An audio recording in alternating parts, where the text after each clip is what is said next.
so much work. A lot of people, they're used to just seeing the outcome of work. They never see the side of the work you go through to produce the outcome.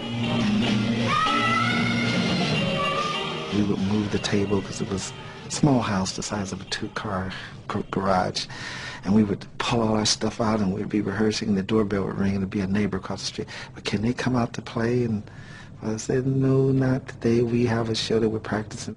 Just the living room. We would move out all the furniture, and I remember, and we would dance and perform. And we loved it. You could see the smile on my face that I loved it. And my father was standing right in front of us, watching us, making sure we did everything just right. He started working with them every single day, every day, and he never let go. He never stopped. And he kept pushing them to improve and to get better and to get better. And yes, they did. He's always taught us to be courageous and to be confident and to believe in our ideals. And no matter what, no star is too far to reach. And you never give up. We played a lot of parties. We're actually performing the music that they're dancing to. That's the guitars. You look at the back, you see me spinning around right there.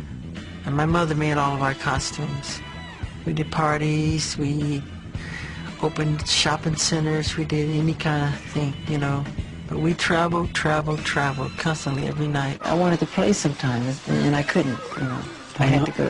Why couldn't? I had to go to the studio. Show me what you can do. Shake it, baby. Come on now. Shake it, baby. Michael was very professional at that age. I remember Michael was very curious about the recording process and the studio, what was going on, very observant. Yeah, after the session was over, he'd come to me and Freddie for like, well, how did you all do this, you know, what do you mean chords, you know, a simple chord, you know. And then we'd say, if you want to get into songwriting, all you have to do is just master 3 or 4 chords. 3 or 4 chords, you know, and you could run with that, you know.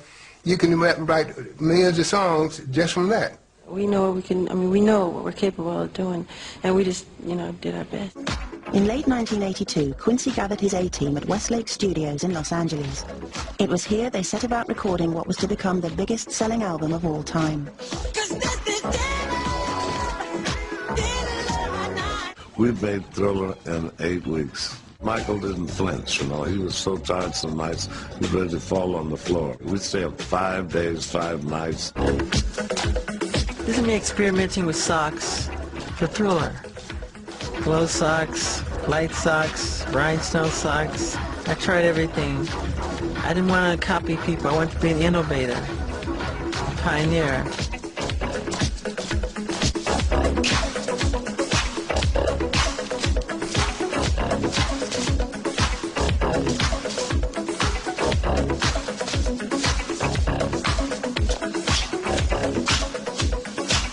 I don't care if the whole world is against you or tease you or say you're not going to make it.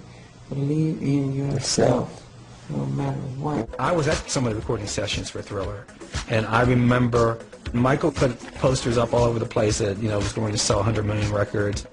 But Quincy disagreed with him, and he pitched a little bit of a fit. If Quincy doesn't believe in this record the way I do, then let's cancel the whole thing. Fine, we're just not going to put it out. Thriller is canceled. But Michael said to me he wasn't really going to cancel the release of that record. It was motivating people. The only way he felt he could achieve that was to pull the project from them, get them all upset and worried, and then give it back to them and make them prove to him that they all had the same vision that he had. Study the greats and become greater. Every time I do an album, I write almost nearly 100 or over 100 songs. So we have to cipher them down. And Smooth Criminal almost did not make it on the album. Sometimes I'll close myself in a room and I'll just put on spotlights and put on my sister's music, Janet's music, and I'll dance.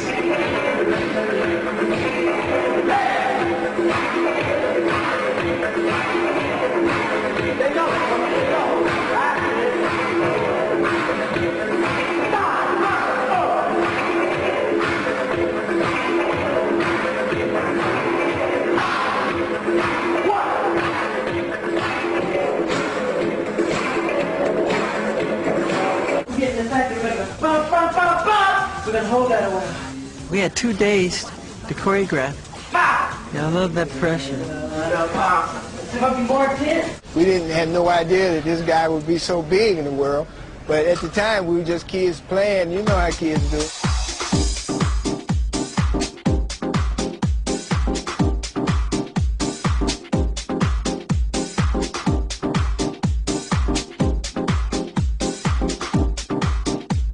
Presented it as, you know, I didn't sleep last night, you know, I was getting ideas and they were coming to me and I had to act on them because they were wonderful. And I'll never forget this crazy story. Michael calls me and he says, why can't we create new sounds? I said, what do you mean? He was like, someone created a drum, right? Someone created a piano. Why can't we create the next instrument? They say, why, tell that you're swimming, they know why.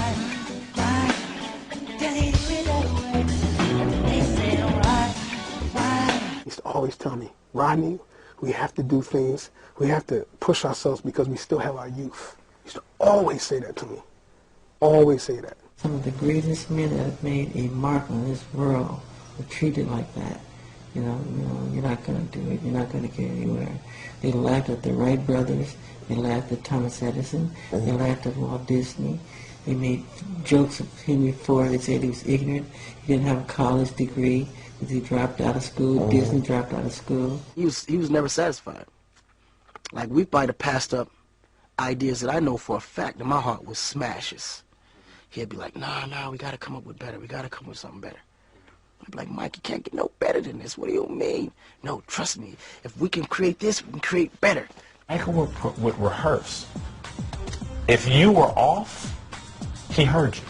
He'd walk around and walk over to the individual that messed up that he did not see, but he heard the mess up and heard exactly where in the room they were and knew exactly which move did not go in its right place and fixed it. That's a different type of genius. It's 3 o'clock. What's the dance floor open on? Watching, put the flashlight on. Oh, that's just the boss practicing. 3 a.m. Right back to our trail. Sure. 3, 4 a.m. Wee hours of the night.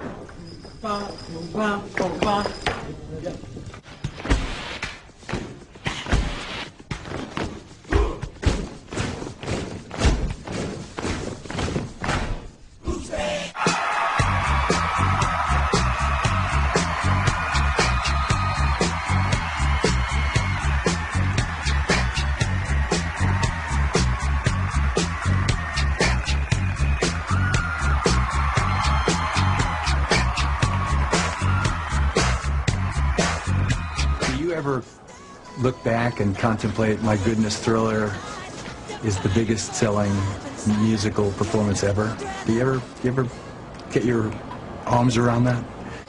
I think about it sometimes, but I try not to think about it too hard because I don't want my subconscious mind to think, look, I've done it all, you know, you're done now. And no, there's so much. That's why I don't put awards or trophies in my house. You won't find a gold record anywhere in my house because it makes you feel you've accomplished. Like, look what I've done.